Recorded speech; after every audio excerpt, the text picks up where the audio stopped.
Eu amo todos os meus filhos, mas o José é diferente. Ele é o filho da promessa. Jacó amava seus 12 filhos, como todo bom pai, né? Mas José era especial. Ele era o filho da promessa, a menina dos olhos do Jacó. E ele não fazia questão de esconder isso. Deu ao José uma túnica colorida, sabe, daquelas de manga comprida? Um símbolo de favoritismo que só vendo. E como era de se esperar, os irmãos do José, morrendo de ciúmes, viam a preferência na cara dura e murmuravam pelas costas.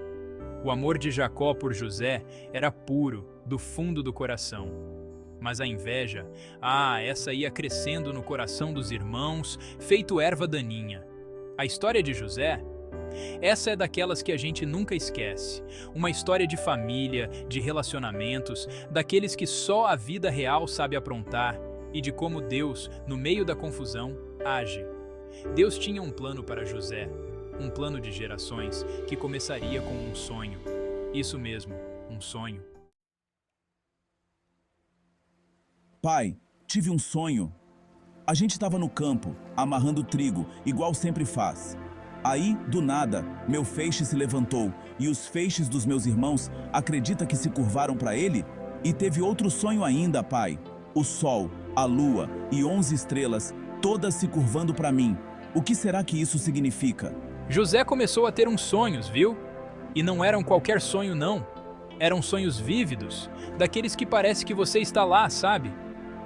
No primeiro sonho, ele e os irmãos estavam no campo, amarrando feixes de trigo, quando de repente o feixe do José se levantou e os feixes dos irmãos, como se tivessem vida própria, se curvaram ao redor. Mas não parou por aí não. Teve outro sonho, ainda mais intenso. O sol, a lua e 11 estrelas, todas se curvando diante do José. Ele acordou assustado, claro. Quem não ficaria?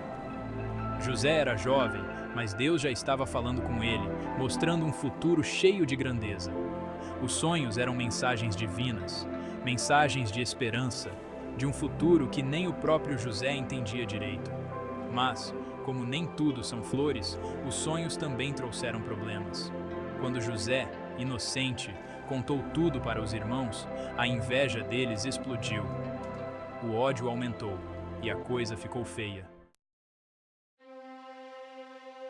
Os irmãos de José não aguentavam mais. O ciúme corroía o coração deles, igual ferrugem em lataria velha. Eles decidiram dar um fim naquilo, se livrar do José de uma vez por todas. E assim, um plano cruel começou a ser traçado. Irmãos, por favor, parem com isso. Tenham piedade, não me deixem aqui. Era um dia normal. José estava cuidando das ovelhas, como sempre fazia. De repente, seus irmãos apareceram de longe. A oportunidade perfeita, na visão distorcida deles. Agarraram José e o jogaram num poço seco, sem dó nem piedade. José implorou, pediu por misericórdia, mas seus gritos foram ignorados. Enquanto José sofria no fundo daquele buraco, seus irmãos calculistas planejavam o próximo passo. Não podemos matar o José, gente. É sangue do nosso sangue. Vamos vendê-lo como escravo. Olha lá, uma caravana de comerciantes. Matar? Não, eles não chegariam a tanto. Eram cruéis, mas não assassinos. A caravana que se aproximava era a salvação da consciência pesada deles. Viram ali a oportunidade perfeita. Venderam José como escravo, sem remorso. Por algumas moedinhas de prata, se livraram do irmão e destruíram o coração do próprio pai. A caravana levou José para o Egito, terra de Faraó, pirâmides e mistérios. Para José, uma terra estrangeira, cheia de costumes diferentes e deuses que ele nunca tinha ouvido falar. José, agora, era um escravo. Sem família, sem amigos, sem esperança. Mas Deus estava com ele. Mesmo na escravidão, José se destacava. Era trabalhador, inteligente, honesto, um rapaz de ouro. Deus abençoava José, mesmo naquela situação difícil. Eu vou dar o meu melhor, mesmo aqui. Deus está comigo, eu sinto. José conquistou a confiança do Potifar, o chefe da guarda do faraó, que o colocou em uma posição de autoridade. José cuidava de tudo na casa de Potifar. Parecia que as coisas finalmente iam melhorar. Mesmo como escravo, José encontrava forças em Deus e prosperava no Egito. A vida dele parecia estar entrando nos eixos, com responsabilidades, um lugar no mundo. Mas o destino, preparava mais um desafio para ele. José, você é tão forte, tão bonito. Venha, fique comigo. A esposa de Potifar, viu? Se encantou pelo José. Tentou seduzi-lo, mas José era firme. Eu jamais trairia a confiança do Potifar. Sou um homem de Deus. José se recusou a trair o homem que confiava nele. A esposa de Potifar, furiosa com a rejeição, armou um escândalo. Socorro! Ele tentou me atacar. Prendam esse homem! Potifar, cego de raiva, acreditou na esposa. José foi preso injustamente. A prisão era um lugar terrível, daqueles que você não deseja nem para o seu pior inimigo. Escura, úmida, fedorenta, cheia de desespero. Mas mesmo ali, Deus estava com José. Deu a ele forças para continuar, para ter fé, para acreditar que um dia seria libertado.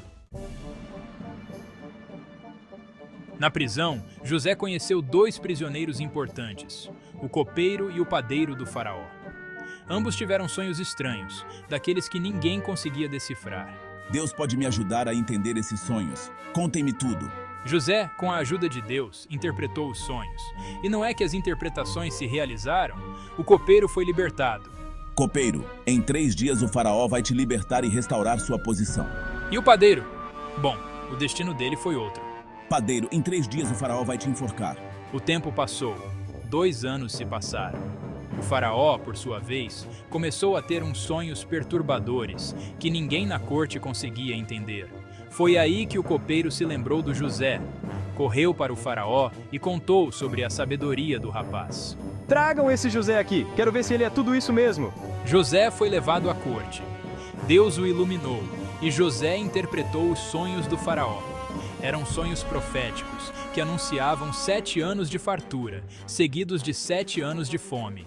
Faraó, Deus está te avisando. Haverá 7 anos de fartura, mas depois virão 7 anos de fome terrível. Precisamos nos preparar.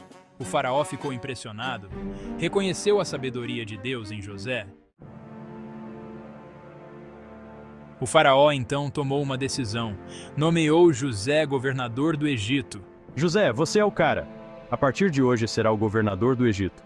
Quero que nos prepare para os tempos difíceis que virão. José, o escravo, agora era o 2º homem mais poderoso do Egito. Tinha a missão de preparar o país para a fome que se aproximava. E ele não decepcionou. Guiado por Deus, administrou o Egito com sabedoria. Nos anos de fartura, armazenou alimentos e quando a fome chegou, o Egito estava preparado. Temos que encher os celeiros, guardar o máximo de grãos que pudermos. A fome será grande. A fome se espalhou, como um rastilho de pólvora, por toda a região. Canaã, a terra de Jacó, também foi atingida em cheio. Jacó, sem saída, enviou seus filhos ao Egito em busca de alimento. Meus filhos, a situação aqui está feia. Vão ao Egito, comprem mantimentos para nós. Mal sabiam eles que no Egito encontrariam José, o irmão que haviam vendido como escravo. O reencontro foi emocionante. José os reconheceu na hora, mas eles... Aqueles homens são meus irmãos. Será que mudaram? José os testou. Queria saber se o coração deles ainda era tomado pela inveja. Chegou a hora da verdade. José revelou sua identidade aos irmãos. Eles ficaram apavorados, com medo da vingança do José. Sou eu, José, o irmão que vocês venderam, mas não tenham medo. Mas José não era vingativo. Ele os perdoou de coração aberto. Deus usou todo o meu sofrimento para o bem. Eu perdoo vocês, de verdade. Deus escreve certo por linhas tortas, não é mesmo? José se tornou um instrumento de Deus para salvar vidas, inclusive as vidas dos seus próprios irmãos. Cheguem mais perto, irmãos. Vamos deixar o passado para trás e recomeçar. A história de José é uma lição de vida, daquelas que aquecem o coração.